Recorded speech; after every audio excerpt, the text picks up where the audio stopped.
Episode 59 Shri Tara school of wellbeing से मैं हूं शांति पाहवा। जैसा कि मैंने पिछले एपिसोड में कहा कि हमारी हर समस्या के पीछे हमारे विचार हैं और उपाय तुम जानते नहीं हो। जैसे कि तुम्हारे मन में कोविड से डेथ की बात आ गई और तुम उस बात को, उस विचार को निकाल नहीं पा रहे हो। तुम खुद को कह रहे हो कि ये तो फालतू बात है। अब ये विचार तुम्हारे अंदर है कि कोविड से डेथ ही ना हो जाए, और ये विचार कि ये फालतू विचार है, ये भी तुम्हारे ही अंदर है।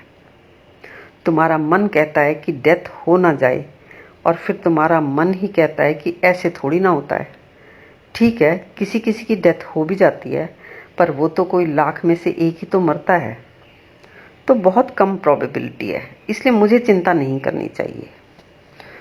अब इस बात से चिंता कम तो होगी नहीं, तो फिर क्या करोगे? कोई और कोटेशन याद कर लोगे, या किसी से बात करके टाइम पास कर लोगे, किसी और तरीके से टाइम पास करोगे, टीवी देखोगे या म्यूजिक सुनोगे।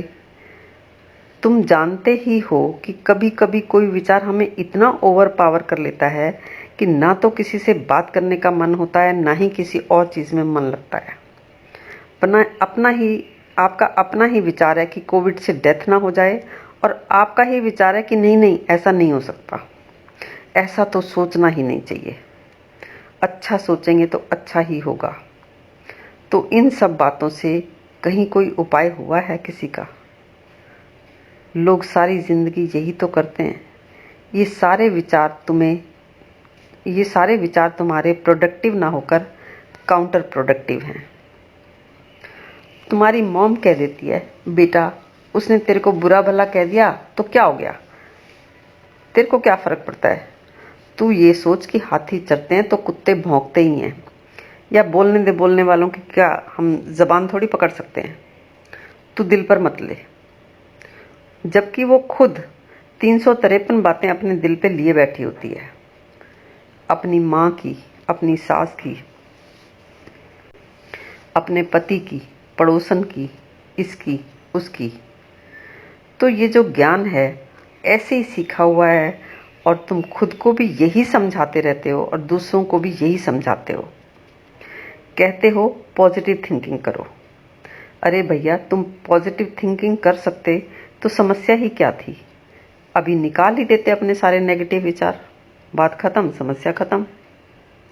पर तुम पॉजिटिव थिंकिंग की बात करते ही चले जाते हो, और रोज रोज हर रोज यही बात करते हो।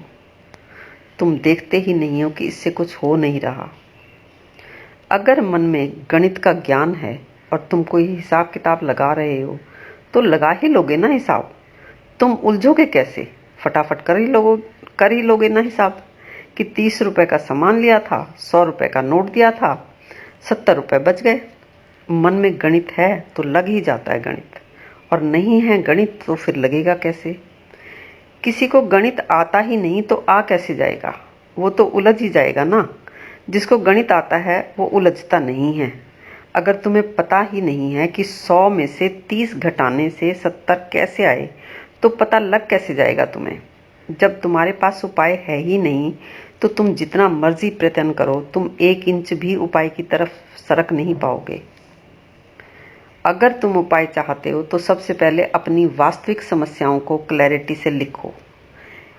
इससे सबसे पहले तो ये होगा कि ये जो तुमने अपनी समस्या का बोगस डायग्नोसिस कर रखा है, उससे तुम बाहर आ जाओगे।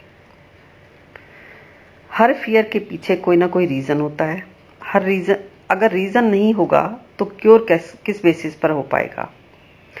फियर असल में चाहे वो कोरोना का हो, या हाइट का हो, वाटर का हो, या वो भूत प्रेत का हो, इन सब के पीछे कोई ना कोई विचार हैं तुम्हारे। तुमने बचपन से कुछ कहानियां पढ़ी हैं, कुछ लोगों को बातें करते सुना है, कुछ मूवीज देखी हैं। उन्हीं की वजह से तुम सभी के मनों में कुछ कल्पनाएं हैं, कुछ झूठी आशाएं हैं, और कुछ संभावनाएं हैं, और कुछ वास्तविकताएं हैं। तुम्हारी कल्पना होती है कि मैं अपनी स्पाउस से लड़ाई नहीं करूंगा या करूंगी, वो मेरी हर बात मानेगा और मैं उसकी हर बात मानूंगी। तो ये तुम्हारी कल्पना थी, वास्तविकता नहीं। सभी हस्बैंड वाइफ की ही बात बात पर नहीं बल्कि बिना बात भी लड़ाई करते हैं। हर घर में कोविड में कितनी प्रिकॉशंस ली जाएं, कैसे कैसे अपना ध्यान रखा जाए, लड़ाई का सबसे बड़ा विषय बनकर रह गया है।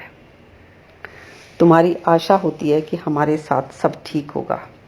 ये तुम्हारी आशा है, वास्तविकता नहीं।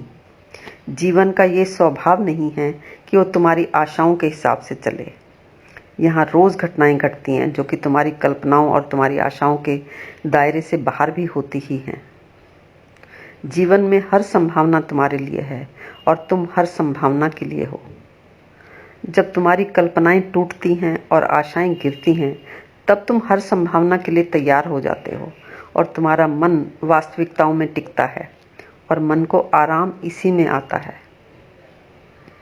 स्पष्ट, सहज, सरल मन ही वास्तविकताओं में ठहर पाता है। मन आने वाली तकलीफ़ों की संभावनाओं के लिए तैयार होता है और तकलीफ़ें ना आए इसके लिए जो किया जा सकता है वो एक ठहरा हुआ मन ही कर सकता है। और फिर भी ऐसा मन ही देख पाता है कि हर संभावना तुम्हारे लिए है और तुम हर संभावना के लिए हो, यानी हर असंभावना की संभावना हो सकती है, ये मन जान लेता है। हो सकता है तुम्हें लग रहा हो कि उपाय तो मिला नहीं, उपाय ऐसे मिल भी नहीं सकता। ऐसे इंस्टेंट उपाय आपको ना मैं दे सकती हूँ ना कोई और दे सकता है। यही बात मैंने पिछले एपिसोड्स में बताने की कोशिश की है कि टिप्स दिए ही नहीं जा सकते।